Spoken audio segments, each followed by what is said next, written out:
ውረድ እንውረድ አላዋጣንም ፍና ከስቃይ አላዋጣንም ሆብሎ ገድሎ መሞት ላይ ዳዳው ከእንግዲህ ብረት ገብስ ሆኗል ዕዳው አዲሱ ትውልድ ሀሳብ ነው ሜዳው።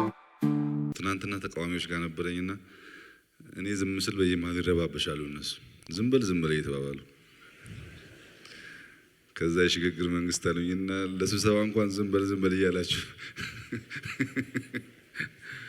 ሲሲፈስ በጥንታዊ የግሪክ ታሪክ ውስጥ አማልክቱን በተለይም ዜውስ የተሰኘውን ሊቀ አማልክት የሚያስቆጣ አታላይና ብልጣብልጥ ንጉስ ነበር። ሲሲፈስ ስንቱን ንጉስ እያታለለ ይኖራል።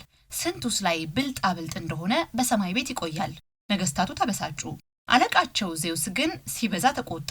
ተቆጥቶም ያን ብልጣብልጥ ንጉስ ከዚያ ዘመን አልፎ እስከዚህ ዘመን ድረስ የማይረሳ ቅጣት ፈረደበት። ሲሲፈስ እድሜ ልኩን ቋጥኝ እየተሸከመ ወደ ተራራው አናት እንዲያወጣ ተፈረደበት። አንደኛ የሚሸከመው ትልቅ ቋጥኝ ነው። ሁለተኛ ቋጥኙን ተሸክሞ የሚወጣው ወደ ተራራው አናት ነው። ሶስተኛ ይህን ስቃይ የሚቀበለው እድሜ ዘላለሙን ነው። እንኳን ሶስቱ አንዱ ራሱ ሲኦል ከመግባት አይተናነስም። ምስኪኑ ሲሲፈስ ያን አንዳች የሚያህል ቋጥኝ እየገፋ ወጥቶ ተራራው ጫፍ ሲደርስ ቋጥኙ ቁልቁል ይንከባለላል። ሲሲፈስ እያለከለከ እያቃተተ ወደ መሬት ይወርዳል። ቋጥኙን እየገፋ ተመልሶ ሽቅብ ይወጣል። በስንት አበሳ በስንት መከራ ወጥቶ ልክ ጫፍ ሲደርስ ቋጥኙ አሁንም ወደ ታች ይንከባለላል። ሲሲፈስ እንደፈረደበት አሁንም ይወጣል። እንደፈረደበት አሁንም ተመልሶ ይወጣል፣ ይወጣል። እድሜ ዘላለሙን ቋጥኝ እንደተሸከመ እንደተሰቃየ ነገ እንደዚያ ነው፣ ከነገ ወዲያም እንደዚያው እስከ ዘላለም። ሲሲፈስ ሞቶ ይህችን ዓለም እስኪሰናበት ድረስ ይስቃይ። ይህ የማያባራ ምልልስ የሲሲፈስ እርግማን ይባላል። ይህን እርግማን ያስታወሰኝ የኢትዮጵያ ተቃዋሚዎች ፍጥረት ነው። ይህ ዓለም ከተፈጠረ ጀምሮ ሰማይና ምድር እንደነበሩት ሁሉ የኢትዮጵያ ተቃዋሚዎች ለአቅመ አዳም ሲደርሱ ጀምሮ የሽግግር መንግስታቸው ነበር። ትናንትና ተቃዋሚዎች ጋር ነበረኝና እኔ ዝም ስል በየመሀል ይረባበሻሉ እነሱ ዝም በል እየተባባሉ ከዛ የሽግግር መንግስት አሉኝና ለስብሰባ እንኳን ዝም በል እያላችሁ ቀን ይሁን ማታ ይሁን ሰማይ አለ ምድር አለች።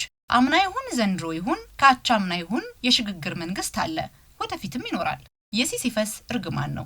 ሲሲፈስ በህይወት እስካለ ድረስ ቋጥኝ ተሸክሞ ወደ ተራራው እንደሚወጣው ሁሉ የኢትዮጵያ ስደተኛ ዩቲዩበር ተቃዋሚዎች እስካሉ ድረስ የሽግግር መንግስት ጥያቄ ይኖራል። ሲሲፈስ ወደ ተራራው እየወጣ እየወረደ እድሜ ልኩን እንዲኖር እንደተፈረደበት ሁሉ የኢትዮጵያ መሬት አንቀጥቃጭ ኢንተርኔት ተቃዋሚዎች እስካሉ ድረስ የሽግግር መንግስትን ሲያወጡ ሲያወርዱ እድሜ ልካቸውን እንዲኖሩ ጥንት ከዘመናት በፊት ነው የተፈረደባቸው። እነዚህን የማህበራዊ ሚዲያ ስደተኛ ተቃዋሚዎች ባሰኩ ቁጥር የተፋፋመ የሰርግ ድግስ መሃል ድንገት ከውጭ መጥተው በቤቱ በድንኳኑ ዙሪያ የሚርመሰመሱ የሰርግ ቤት ቀለዋጮች ይመጡብኛል። ድንኳን ተጥሎ ወዳጅ ዘመድ እየጨፈረ ነገ የሚበላውን ምግብ የሚጠጣውን መጠጥ እያዘጋጀ በሙሽሪትና ሙሽራዋ ቤት ሰርግና ምላሽ ወይም እልል በቅምጤ ነው። ቀላዋጭ ዱርዬዎች ድንገት ወደ ሰርጉ ቤት ወደ ድንኳኑ ዙሪያ ይመጡና እየተጫጫሁ ይቆማሉ። አቤት ምንድነው ጉዳያችሁ ሲባሉ ጥያቄ አለን። ምንድነው ጥያቄያችሁ? ድግሱ ለሌላ ጊዜ ይተላለፍ እኮ። እንዴት? ብዙ ያልተሟሉ ጉዳዮች አሉ። የምን ጉዳይ? ሙሽሮቹ በደንብ አልተዋወቁም፣ እንደገና ይተዋወቁ። ሽማግሌም እንደ አዲስ ይላክ። እንደ አዲስ?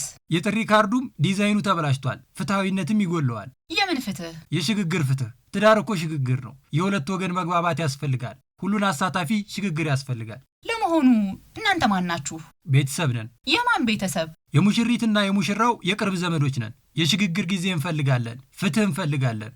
የኛን የኢንተርኔት መሬት አንቀጥቃጭ ተቋሚ የሽግግር መንግስት ተሟጋቾች ባሰብኩ ቁጥር እንዲህ ያለ አይን ያወጣ ክርክር ነው የሚታወሰኝ። ድግሱ አይመለከታቸውም።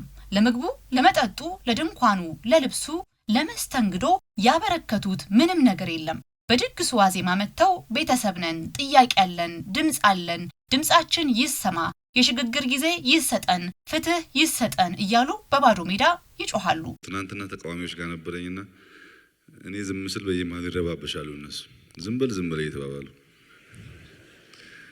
ከዛ የሽግግር መንግስት አሉኝና ለስብሰባ እንኳን ዝም በል እያላችሁ ኢትዮጵያ በደገሰችበት በተሞሸረችበት ሁሉ ያለቅሳሉ። በውጭው ዓለም የህፃናት መብት ተከራካሪዎች፣ የሴቶች መብት ተሟጋቾች፣ የአካባቢ ጥበቃ ተቆርቋሪዎች እንደሚባለው ሁሉ እነዚህ ኢትዮጵያውያን የቲክቶክ አርበኞች፣ የሽግግር መንግስት ተቆርቋሪዎች፣ ተሟጋቾች፣ ጠበቆች ሆነው ጠበቃ እንደሆኑ እድሜ ልክ ይኖራሉ። የሲሲፈስ እርግማን የሚያበቃው ሲሲፈስ ሲሞት ብቻ። ይህ ጥያቄም የሚቆመው የሽግግር መንግስት ጠበቆች ህልውና ሲያከትም ብቻ ነው።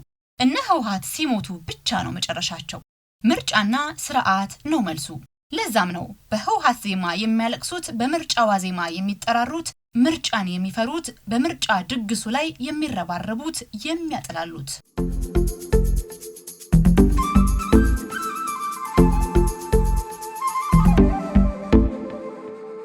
ትናንትና ተቃዋሚዎች ጋር ነበረኝና እኔ ዝም ስል በየመሃሉ ይረባበሻሉ። እነሱ ዝም በል እየተባባሉ